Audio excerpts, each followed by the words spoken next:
Hey, what's going on, guys? Coach DT with Dynamic Training. Happy Monday to you. I'm super excited to announce that we finally are back at it with Monday's Mindset. The month of December was a crazy month for our family. My family on a personal level, we had a death in the family. My grandpa passed away. It was super difficult for me, especially considering that was my second grandpa. I lost both my grandpas within 6 months. So it was a heavy hitter for me, but it also brought me to the realization on how important these Monday mindsets are, how important the building blocks are to John Wooden's Pyramid of Success. And today's building block is going to be something that we're going to talk to you about in a broad general term like we always do, but I'm also going to give you some of my own personal experiences and how this building block specifically has helped me.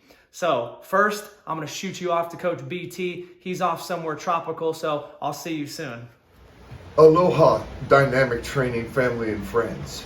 Are you ready for the building block on the Pyramid of Success? Today's building block is the word self-control, which literally means to control oneself. Listen to this definition.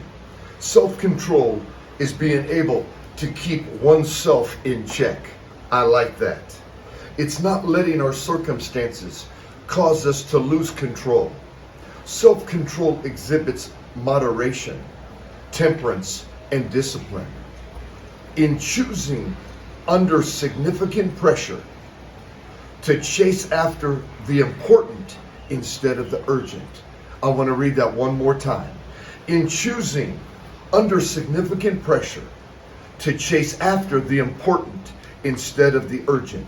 Self-controlled people show restraint and are not impulsive. When John Wooden talks about self-control, right, he's talking about from an athletic mindset, right, from an athlete's perspective.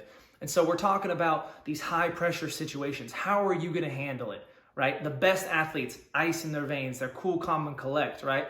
Mr. Tom Brady, okay? The best athletes in the world can handle high pressure, high stress situations. And the way they can is by controlling themselves, right? Controlling oneself, controlling your emotions, not allowing yourself to have super high peaks and super low valleys, staying level-headed, staying cool, calm, and collected. One of John Wooden's quotes that I like the most says, control yourself so others won't have to, right? The best leaders, if you want to be a leader on your team, you want to be somebody that your teammates look to in high-pressure situations, you have to be able to control yourself so that your teammates don't have to control you, right? You have to be in control of yourself so then you can maybe help somebody else that lacks self-control. Okay? Leaders have to lead, and in order to lead, you have to have good self-control. There's a lot of different forms of self-control, right? Self-control is not just a physical control. Self-control is not just about controlling your habits. Self-control can also be, for me specifically, about controlling your mind, about controlling your thoughts. Your thoughts are so powerful. You live and die by what you dwell on in your head and what you speak out into existence through your mouth. So you want to make sure that you control your thoughts. It's super important. So I was looking up, how can someone improve self-control, right? How do we improve on it? There's 5 ways that we can help improve self-control, especially when it comes to our mind and our thoughts. All right, so the number one way, or the first step in helping improve self-control, is to remove temptations.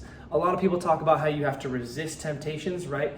Whether it's a temptation of a thought that you're having, a temptation of something that you're eating, or a temptation of just sitting and playing video games all day, right? There's so many different types of temptations that are out there. And people always say you got to resist temptation. Well, the best way to resist it is to completely remove it, right? Don't allow those thoughts to even come into your head. Number 2 is measure your progress. Keep track. See how you're doing. And don't get mad or upset at yourself. All you're doing by measuring your progress is keeping yourself accountable to see, how am I actually doing? Am I really improving and doing better and having more self-control? Or do I just think I am, right? So you need to measure your progress. Number 3 is learn how to manage your stress. High pressure situations, high stress situations, right? Learn how to manage that. Look it up. Follow the best of the best. There's a formula to it, right? Athletes know how to control their breathing, how to control their heart rate, how to focus on the task at hand. And that's what leads us to point number 4, which is prioritize things. Keep the most important things in the forefront of your mind, right? Focus on the goal at hand, and it will help you wipe away that stress. It will help you control your mind better. And then finally, number 5 is just forgive yourself.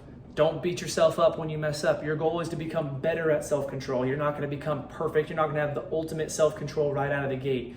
Okay? If you're struggling with self-control, forgive yourself when you mess up and just continue to improve, continue to get better.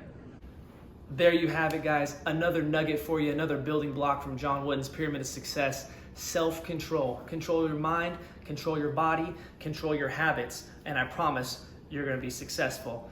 All right, guys, take care. We'll see you next week for another episode of Monday's Mindset.